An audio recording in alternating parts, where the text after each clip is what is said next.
Okay, I just got my tiles, and in this video we're going to talk about a method that I teach to beginners for finding their section. Because when you first get your hand, it's difficult to know how to organize it, and also, once I've organized it, how do I make any sense of it? So the first thing I do is I just put them all on, and I put them by suit, just because I like to get a feel for what I have in my suits.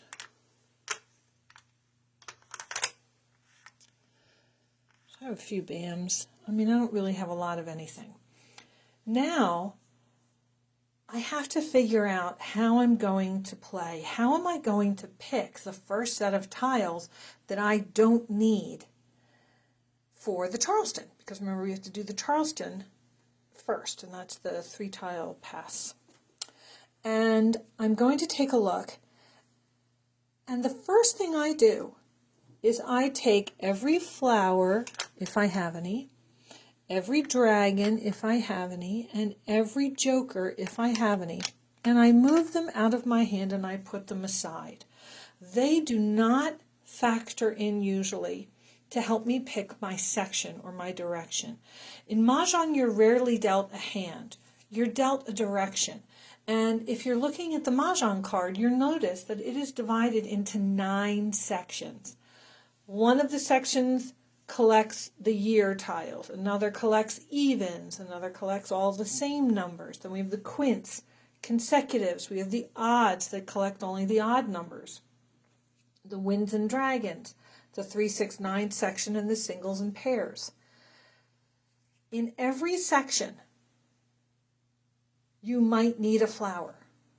You might not, but you also might need a flower. In every single section on the card, you might need a dragon.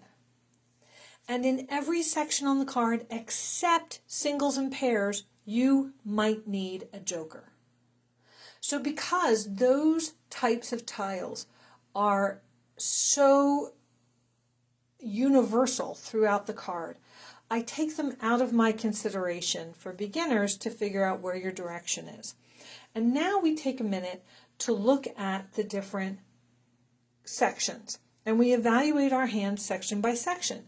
So if I look at the first section, which is 20/20 on the card, and I look at all the hands, don't just look at one hand, because remember, you're not picking a hand, you're picking a section. Where are you most likely, where do you have the most tiles, where are you most likely going to be able to win Mahjong? Mahjong in many ways is a numbers game.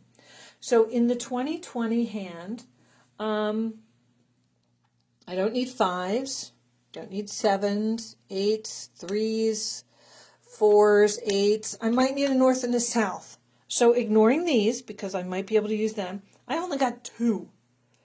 So probably 20/20 is not my section.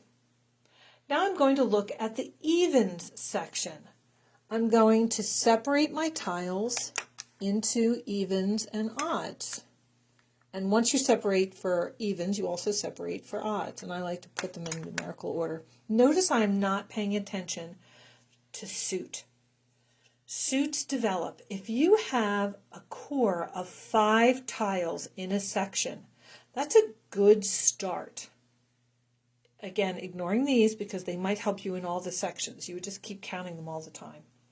So here in the evens, I've only got 1, 2, 3 tiles. Not so good. I like to have a core of 5. In the odds, I have 1, 2, 3, 4, 5 tiles. Now that's not so bad.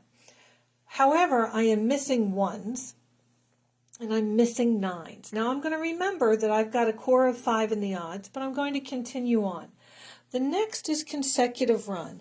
And in consecutive run, I put my tiles together in numerical order.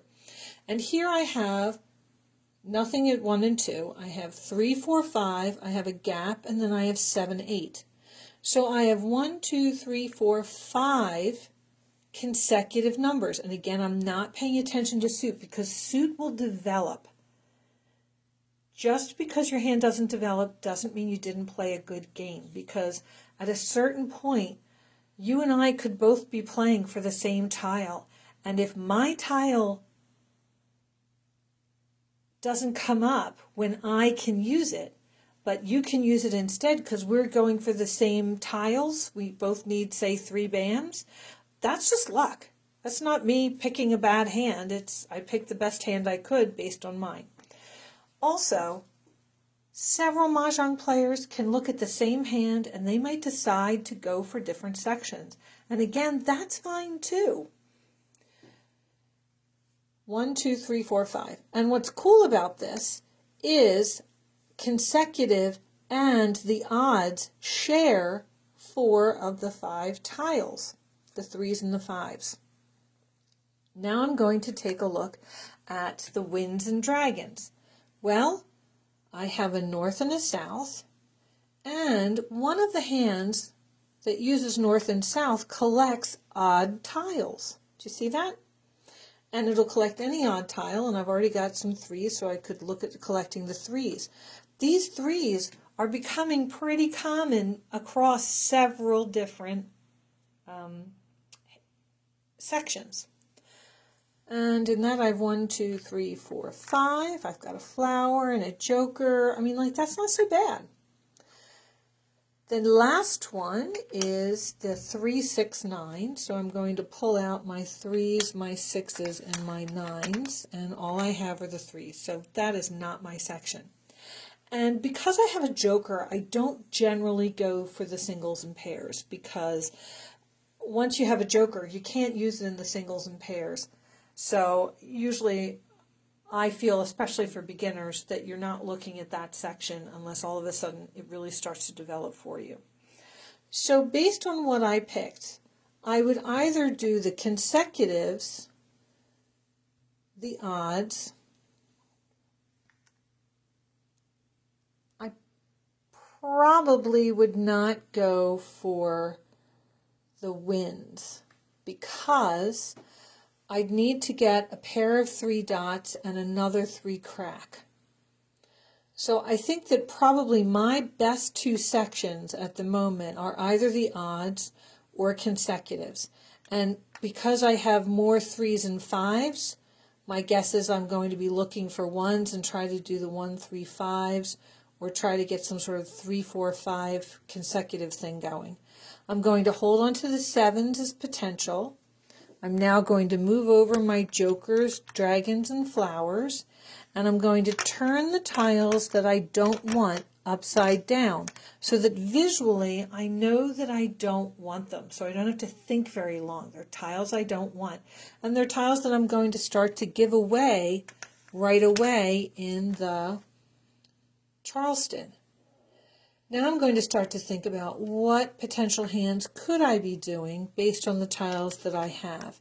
And that has to develop as you play the Charleston and as you get tiles.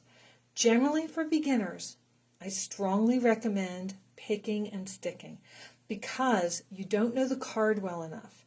And without knowing the card, you can get sort of sucked down a daisy path, and then you won't be able to enjoy the game because you're going to get lost in the card.